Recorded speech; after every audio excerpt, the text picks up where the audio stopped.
Okay,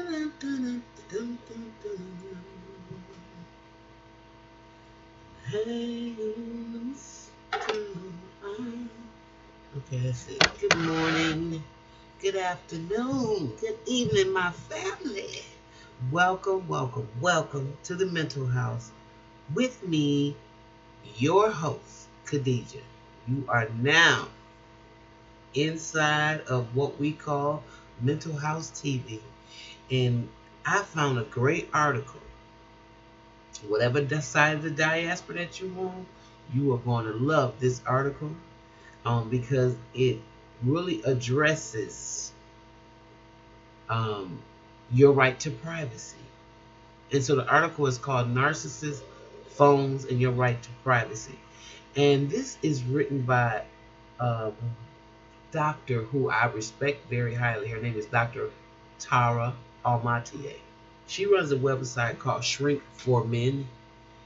And I would love for you to check out some of the articles. She's written over thousands of articles about high conflict people and high just some of the behaviors that they push that we might have, that you may have normalized. In fact, she gets you not only in touch with your righteous anger, but also allows you to put a name, to get validation for some of the things that you probably were wondering if they were you the whole time. And so since they are a PhD and a clinical doctor, I just think that it's good from a different perspective. Now, with that being said, I think it's imperative, I always say, that we, especially as Black people, get in touch, African Americans, whatever we call themselves this month, Negro, colored. It's really important that we get in touch with our mental health, because what's going on is there is a in my opinion, a war going on that is challenging your mental capacity, your emotional capacity, and everything that you've been taught. And it is the age of information, the age of looking around and seeing if your life is not exactly where you think it should be. If there are things that you keep repeating over and over again, behaviors, relationships, things like that, sometimes it's important that you get in touch with why. I shouldn't say sometimes, all the time. It's important to get in touch with why. So this article kind of brought it to me because I hear a lot of people talking about, is it okay for your partner, your husband, your wife, your boyfriend, your girlfriend to check your phones, and just how much privacy should be involved when you're having a one-on-one relationship with someone. I think this article speaks to it perfectly. So I'm going to read it. In an era of social media, oversharing, data mining by Silicon Valley vultures, government agency hackers, and bot firms, it can be easy to forget that we do have a right to privacy. Even in our intimate relationships, even if we have nothing to hide.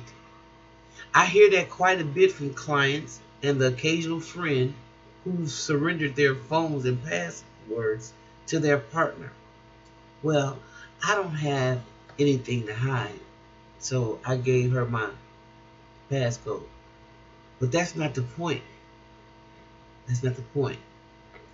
If your abusive, narcissistic, borderline, histrionic, paranoid, psychopath spouse, girlfriend, or boyfriend has demanded your passcodes and logins, that's not normal. It's controlling and it's tyrannical. If you're in an abusive relationship, you don't have to be hiding anything for them to have a rage episode or make wild accusations about infidelity or anything else that they can manufacture out of thin air. Your sister could text you and invite you to coffee, And the borderline or the narcissist, control freak, abandonment fears will switch and they'll flip on you. Why does your sister want to have coffee with you? Why wasn't I invited? Why can't I be there? What are you hiding from me? If there's nothing to hide, then why wasn't I invited? Your sister is being disrespectful to me. She shouldn't have asked me she should have asked if I could go at that time before she asked you. You love your sister more than you love me? Is there something going on between you and your sister? I know a lot of y'all live like that. And I know a lot of y'all have seen this behavior. Have seen this behavior before. No, yeah. I have. Push back all you want before you jump down my throat because my husband and wife cheated on me. They have to prove to me that I can trust them again. No, I've been there too. My narcissistic ex cheated on me with a mullet-haired, buck-toothed, bisexual, former child actress. The betrayal was awful, and I understand the compulsion to have access to texts and emails. I really do. But it isn't healthy. It isn't healthy. It comes down to, how do you want to live your life? This goes for relationships in which there has been no infidelity at all. If you don't trust your partner, or your partner doesn't trust you to the point where the phones and computers are expected to have an all access pass, then you don't have much of a relationship. You really don't. Especially if these demands are coupled with the unfounded accusations of cheating or perceived abandonment. I know you're going to break up with me. You and your friends are discussing it. I know. Then let me see your phone. Well, how you go? Ooh, I bet you were wondering how I knew. Don't you know that I heard it through the grapevine? I mean, really? Oh, my goodness. When I got together with my ex, I knew that he cheated with his first wife multiple times. How did I know? Because he admitted it. Yes, the signs were there at the very beginning, but I ignored them. He traveled a lot for business, and it really worried me that he'd cheat on me. Yeah, I figured he'd do it to me too. I tortured myself with those fears for the first 4 weeks that we lived together. The anxiety and the suspicion felt awful. So I didn't want to live like that. So I decided I'd make a decision to just trust him so I could breathe again. In hindsight, it was obviously the wrong decision. The other choice I gave myself then was to end it if I couldn't trust him. I chose trust, and I stayed. Because, see, we always get that feeling in the gut if we would just listen to it. A lot of times we're disobedient because we want what we want, and the flesh wants what it wants, and it's rough. So, but if you've surrendered your phone to your partner, please consider doing your friends, family, colleagues a courtesy and let them know that your partner reads all your incoming messages and outgoing. You may not care about your right to privacy, but some or all of your friends and family, they probably do. And they don't want to know that everything that they say to you, somebody is reading. I mean, really? Also, they may want to bypass written communication with you altogether because, as you previously stated, there doesn't seem to be anything to hide. An abusive asshole can really turn nothing into something. I mean, really. For an example, I'm friendly with the maintenance guy who does work at my house. Strictly platonic, nothing to see. He's a super nice guy and could easily be one of my clients. I mean, he's got an abusive marriage. He had an abusive marriage, alienated from his kids. the whole string of crazy ass girlfriends, and including his most recent one. We live in a very insular part of the world. So if you're single, it isn't exactly what you call a target-rich environment. My friend was at a bar and met his current living girlfriend at last call. She went home for him for a one-night stand and hasn't left yet, and it's been 6 months later. Let's just call her Squatty. It took him almost 6 weeks for him to sheepishly tell me what he'd done. She's an unemployed married mother of 2. Her estranged husband was able to have her removed from their home, and he and the 2 kids are currently being protected under restraining order from her. There are a host of other issues, one more dysfunctional than the next. I pointed to a tree burrow high above my deck and said, "You see that hornet's nest up there? You might as well go and stick your dick inside that because it'll probably be quicker and less painful." He laughed, but I said, "I'm not kidding." A few months later, he turned up for the quarterly work items. We chatted. Squatty's still squatting, and he's financially supporting her, and she has the passcode to his phone. I told him, I said, you have the right to privacy. My friend said she looks at his phone to see what he's doing because she said if he's doing anything that she's going to do it too.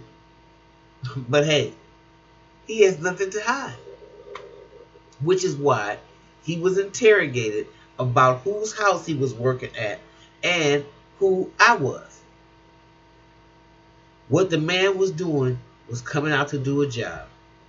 The guy, he probably wouldn't mind if she would just do the same. I'm just saying, none of this is healthy. And it's a lot of y'all that live like this. And you know it. None of this is healthy.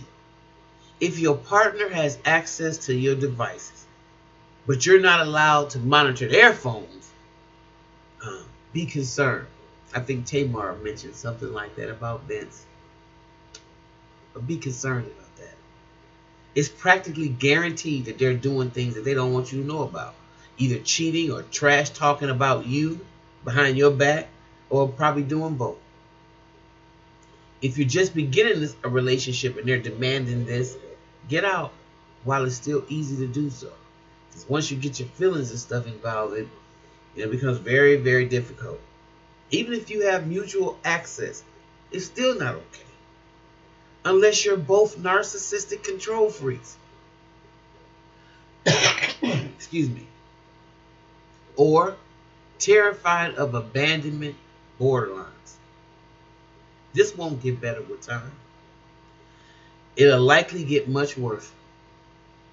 There's no reassuring those kinds of insecurities and abandonment fears. Those people got to do the work and figure out, why are they so insecure? Why do they have these abandonment issues? And then work through those. Because you can't be coming to a relationship with all this baggage. And what is wrong? And a control freak is going to control. So you got to run. You got to run. Especially if this is in your intimate relationship, because it's not going to pan out well. It's not going to pan out well. I just had to read that article because I know for you, Cottrell, I know, and I know a lot of us are living, have lived, I should say for myself in the past tense, but I know people that are living like that. And it's important that they understand what's healthy and what's not healthy. So, with that being said, I'm going to go. I'm going to try to come back a little later because I got a couple other things I do want to touch on. So, please leave me your comments below. Tell me how you feel about this article, because a lot of y'all are fine with that. And I'd like for you to be bold enough to say it. Say, look, I'm cool with somebody checking up my phone and I'm checking on there. But then I would just ask you why. Why do you need to be that nosy? I guess that's what I would ask. Is it because you feel like, why? What is that, like a blanket over you, or so feel free to leave a comment below, okay? Because that's something that I see a lot going around the internet. People saying, is it okay for your spouse, significant other want to check your phone? Do you have a right to privacy once you're in a relationship? So I'd like to hear what you think. All right? All right. Like, share, subscribe, and hit the little bell if you like. And next time I load up a video, or anytime I load a video, you'll be aware. Okay? Thank you very much, and I'll see you next time right here in the mental house. Bye-bye.